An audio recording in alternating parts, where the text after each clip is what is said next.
Chelsea, please, please, please win this game.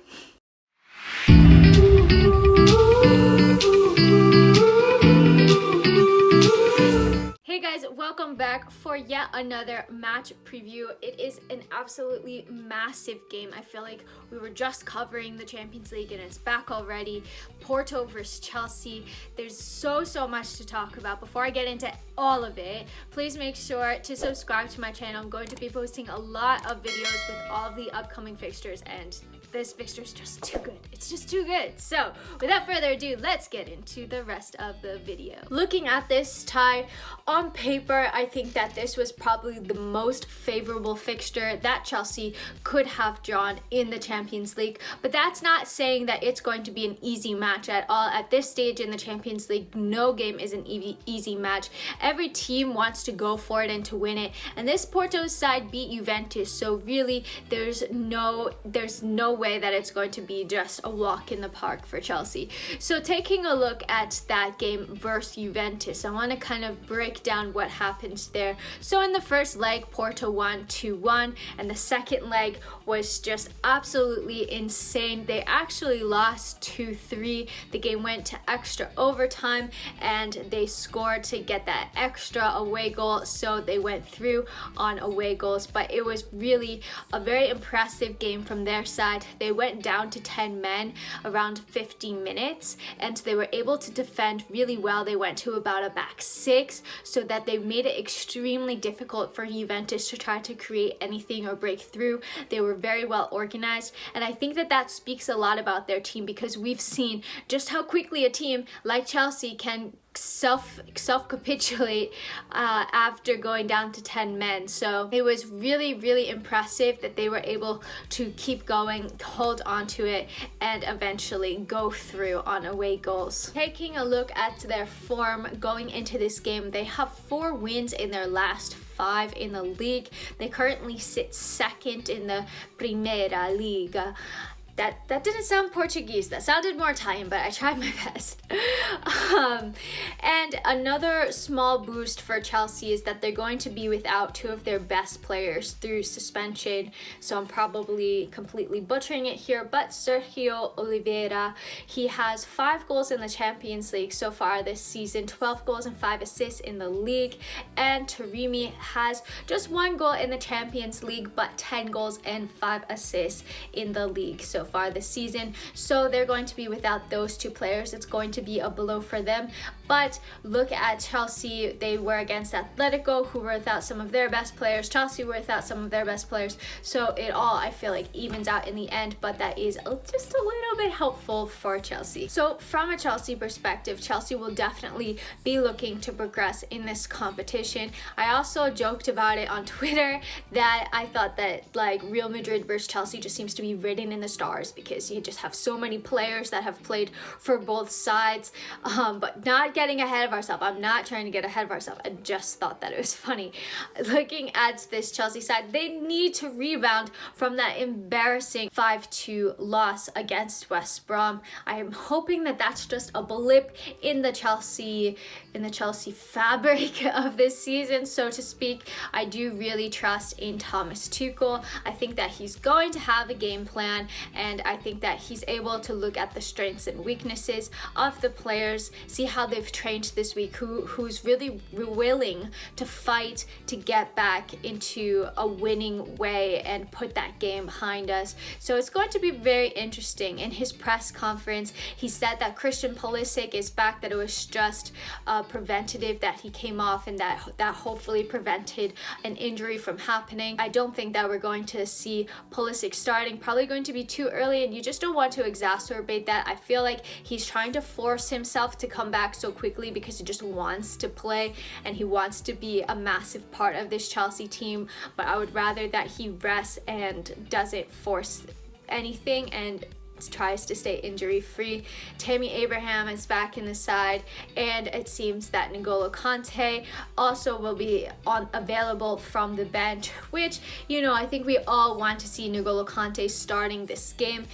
He would be a massive plus for Chelsea, but hopefully he can come on at like the 60th minute if Chelsea are ahead to help provide some stability in that side. Now on to my starting lineup prediction. It's always really difficult. I always try my best to predict the lineup and reason out my thoughts, but he always surprises me. Have not gotten a Tuchel lineup 100% right yet, and I don't think tomorrow's going to be any different, but we can try for it. We're going to try to see which lineup he goes for. So in goal, I put Mendy. I don't think he's going to throw Kepa into a Champions League tie, and I do think that it shows faith in Mendy that even after conceding 5, which, you know, not all of them were his fault. It's a team, I don't want to say effort because it wasn't an effort, but it's a team responsibility.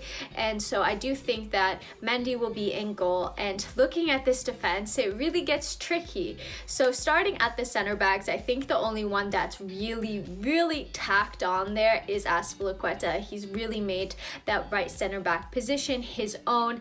And then looking at that middle center back position, I feel like we do go with Thiago Silva. Really, he didn't play many minutes against West Brom, so he had 30 minutes into his legs, and he should be not too tired from that game. But I also think just with his experience, he would be massive to have in this game. And then looking at that left center back spot, really don't know who's going to play. I don't think Zuma is going to start, so it's really between Christensen and Rudiger for me. Christensen typically doesn't play in that left center back role. Rudiger apparently didn't train. I think he got sent in from training after a bust up, so perhaps he gets punished. It's going to be really difficult to call, but if you're just going to keep players in their positions, I think we'll probably see Rudiger starting. Looking at the wing backs, it's really difficult one. I keep saying that, but on the right wing back, I did decide to put Reece. I think that Chelsea are going to need more defensive coverage in this game, and so I think that Reece brings that, and I do think that his ability on the ball is really great. He can put in some great crosses, and somebody just needs to get on the end of that, but we'll get into that. On that left hand side, I would go for Chilwell. I feel like Alonso just isn't pacey, and I'd be very nervous about him playing against a side like Porto. I think that West Brom kind of dominated him in the game on Saturday, so I do think that Chilwell should get the start there. Looking at the midfield, it's really difficult for me. I think that Kovacic definitely will start. I think that he really unites the defense and the attack. I thought that he played better in the second half against West Brom, and hopefully he can hold on to the ball, progress the ball, and do all of those things that Kovacic does so well. And then in that next spot, I really don't know who's going to start. I low-key want Mason Mount to start there. I really do, but I don't know if Mason Mount is going to start so far back in the pitch. So if Mason Mount doesn't start, then I think that we'll see Jorginho there. And I also think that it's like a confidence thing as well, that you don't want to bash the player's confidence and say, oh, you played so badly, so I'm just dropping you immediately, because Jorginho really hasn't been playing that poorly in the games leading up to that West Brom game. So it's going to be interesting to see who Tuchel decides to go with.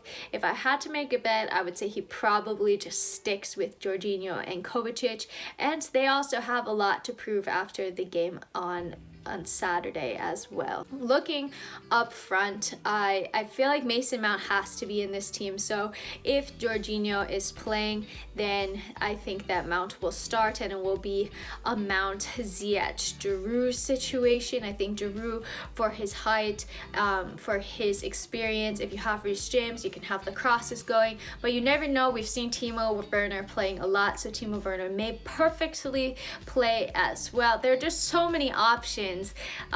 If Mount starts further behind, then maybe we can see Havertz come in. I think that we can use him very well. I think that like his awareness and in space as well between Havertz and Ziyech, it would really bring more creativity. So it's going to be an interesting one. I wish that I was more secure in who I thought was going to be starting, but this is kind of like my best go at who I think. But honestly, I don't really care who's starting. I just want to see Chelsea get a win. I don't care if it's the most boring 1-0 game of football ever. A win's a win, and it's just going to be so incredibly important for Chelsea to secure that win, so that it's not so hard on us in the reverse fixture as well.